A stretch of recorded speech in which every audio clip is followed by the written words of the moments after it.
এই মাহফিল রওনা করেছেন বাইতুশ শরফের শাহ আব্দুল জব্বার রাহিমাহুল্লাহু তাআলা নওয়ারাল্লাহু মারকাদাহু ওয়া জাআলাল জান্নাতা মাসওয়াহু।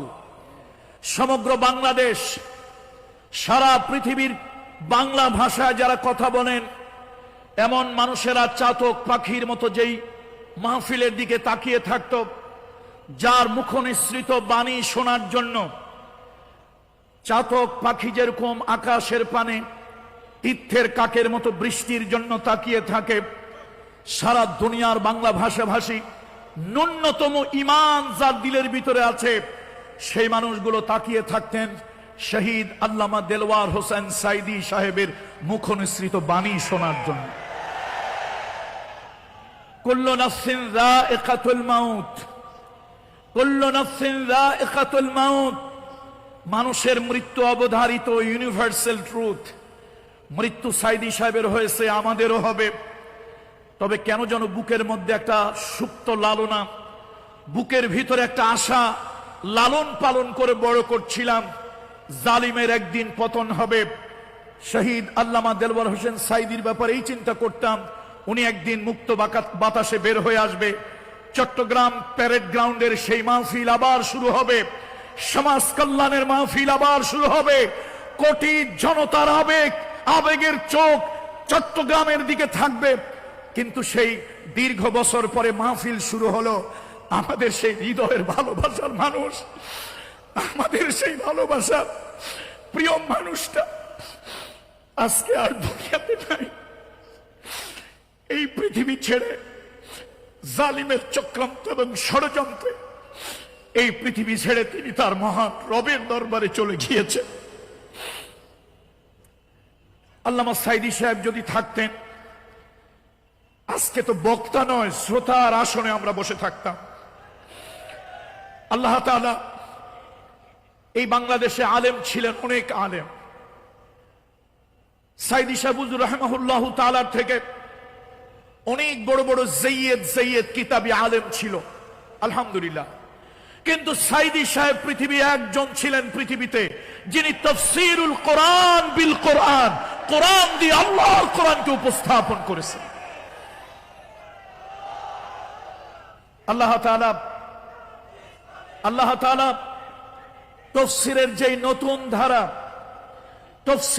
নতুন ধারা তিনি জাতির সামনে উপস্থাপন করে আমাদের মতো ছাত্রদেরকে যিনি শিক্ষা দিয়েছেন, আজকে তার ধারাবাহিকতায় আমরাও আগের দিনে আমাদের মুরব্বীরা কোরআনের তাফসীর করতেন, বিভিন্ন শের আশআর গুলি পড়তেন। এগুলো দোষণীয় নয়, বিভিন্ন শের আশআর পড়তেন, কিন্তু কোরআনের তাফসীর কোরআন দিয়ে হতো না বললেই চলে। মরহুম সাইদি সাহেব এই সমাজ কল্যাণ পরিষদের মাহফিলে কোরআনুল কারীমের 1 রুকু 2 রুকুর ব্যাখ্যা করতে গিয়ে শত শত আয়াত ব্যাখ্যা হিসাবে নিয়ে আসতেন। সত্যি এটা ছিল একটা অনুকরণীয় বিষয়। আল্লাহ তাআলা সমাজ কল্যাণ পরিষদের যারা চলে গেছেন আপনার দরবারে, যারা এখনো বেঁচে আছেন, এই মাহফিলের আয়োজন করেছেন, মরহুম আল্লামা সাইদি সাহেব সহ জান্নাতের ভিতরে আমাদের মতো পাপী গুনাহগারদেরকে একটা তাফসীরের আয়োজন করে সেখানের শ্রোতা হওয়ার তৌফিক দান করি। আল্লাহ তাআলা আমাদের সকলকে কবুল করুন। সম্মানিত শ্রোতা মণ্ডলী, আজকে আমি আপনাদের সামনে ওই সকল লোকদের আলোচনা করতে চাই আল্লাহ তাআলা যাদেরকে ভালোবাসেন। আল্লাহ তাআলা যাদেরকে ভালোবাসেন, আল্লাহর ভালোবাসার লোক কারা, সেই লোকগুলোকে নিয়ে আলোচনা করতে চাই। মুমিনের জীবনের সব থেকে কাঙ্ক্ষিত হলো আল্লাহর ভালোবাসা পাওয়া। মুমিনের জীবনের চাওয়া পাওয়াই হলো আল্লাহর ভালোবাসা। এই পৃথিবীর মানুষের ভালোবাসা ক্ষণস্থায়ী, মহামহিম আল্লাহ তাআলার ভালোবাসা হলো চিরস্থায়ী। আজকে আমার বক্তব্য, আমার বয়ান, আমার তাকরীর হবে সে ভালোবাসার উপরে। 14 ফেব্রুয়ারির ভ্যালেন্টাইন্স ডে এর ভালোবাসা নয়, মরহুম আল্লামা সাইদি সাহেব হুজুর যাকে বলেছিলেন বিশ্ব বেহায়া দিবস, সেই বিশ্ব বেহায়া দিবসের ভালোবাসা নয়। এমন এক ভালোবাসা যে ভালোবাসায় আল্লাহকে পাওয়া যায়। মাল্লাহুল মাওলা ফালাহুল কুল মান কানা লিল্লাহি কানা আল্লাহু লাহু। আল্লাহ যদি কারো হয়ে যায় সব তার হয়ে যায়।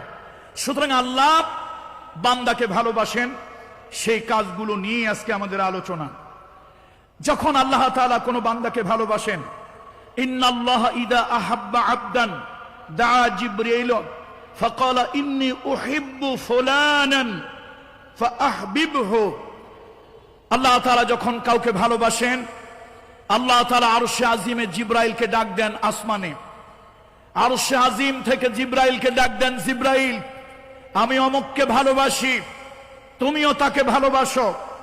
জিবরাইল আকাশে ঘোষণা করে দেয়, আল্লাহ রব্বুল ইজ্জত ওয়াল জালাল তিনি জমিনে অমুককে ভালোবাসেন, তোমরাও ভালোবাসো।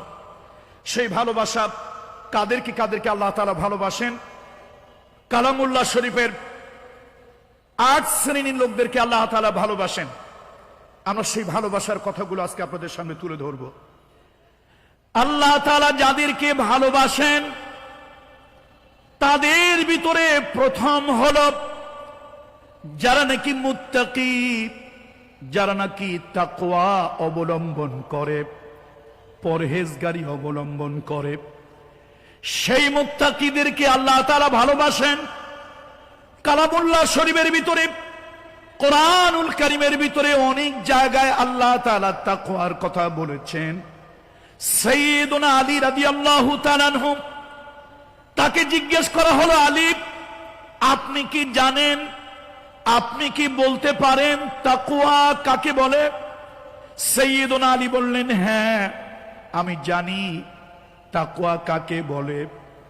আত-তাকওয়া হিয়া খাউফুম মিনাল জালিল ওয়াল আমালু বিত-তানজিল ওয়াল কিনাআতু বিল কলিল ওয়াল ইস্তি'দাদু লিয়াউমির রাহিল। চার জিনিসের নাম হলো তাকওয়া। মহামহিম আল্লাহর ভয়। আল্লাহর ভয় ছাড়া কোনো সমাজ, কোনো ব্যক্তি, কোনো মানুষকে পরিবর্তন করা সম্ভব নয়। পুলিশের ভয় দিয়ে যদি মানুষের চরিত্র ভালো বানানো যেত, তাহলে পুলিশের ভিতরে পুলিশের মতো মহান পেশা, পুলিশের মতো মহান দায়িত্ব, পুলিশের মতো সম্মানজনক একটি খিদমত, একটি সার্ভিস, সেই সার্ভিসে চরিত্রহীন হাউন আঙ্কেলের জন্ম হইত না। ঠিক কিনা বলেন? পুলিশের পেশা একটা মহান পেশা, এটা একটা মহান দায়িত্ব, শুধু একটা চাকরি না, এটা বড় একটা খিদমত।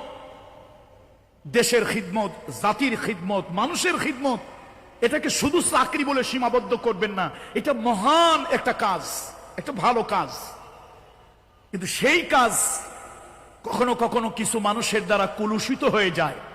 তাহলে তাকওয়া, আল্লাহ তাআলা যেই শ্রেণীর মানুষদেরকে ভালোবাসেন তার মধ্যে প্রথম হলো মুত্তাকিদেরকে আল্লাহ তাআলা ভালোবাসেন, তাকওয়া অবলম্বনকারীদেরকে।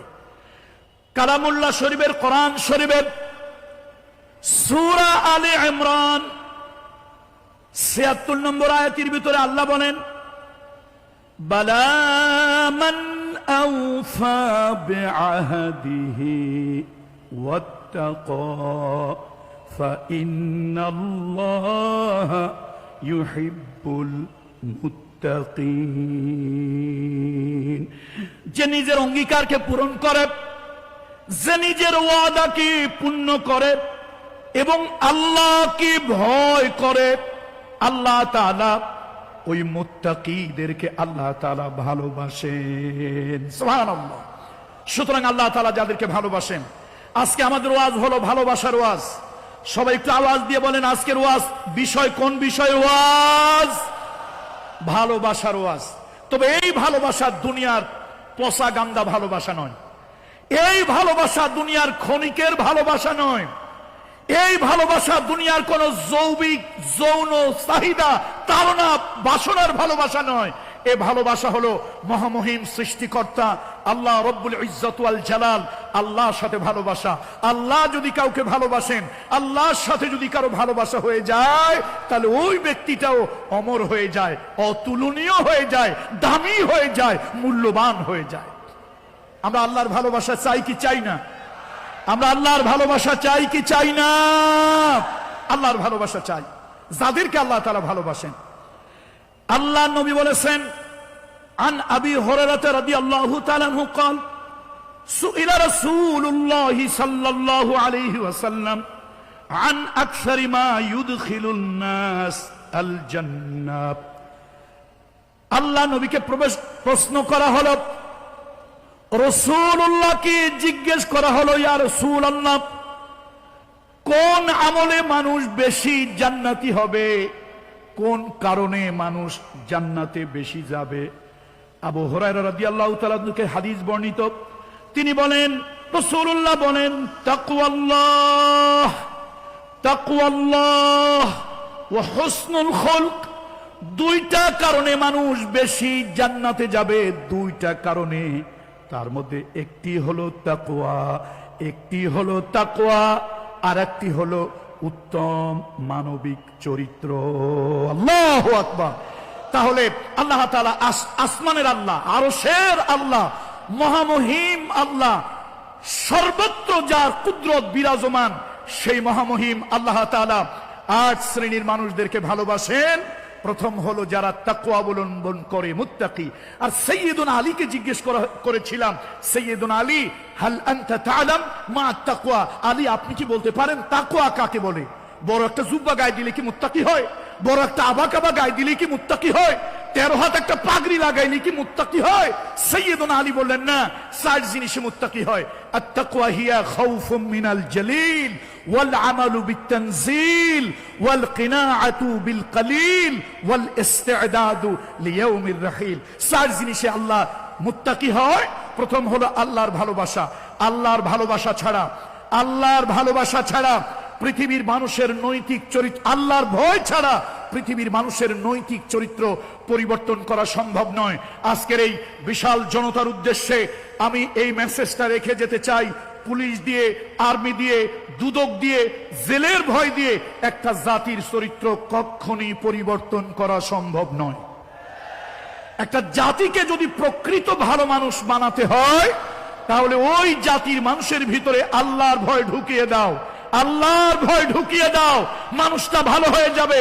অন্ধকার রাতেও গুনাহের কাজ করবে না, সে নির্জন জায়গায় কোনো পাপের দিকে ধাবিত হবে না। সুতরাং আল্লাহর ভয় একটা মানুষকে প্রকৃত মানুষ বানায়। আল্লাহর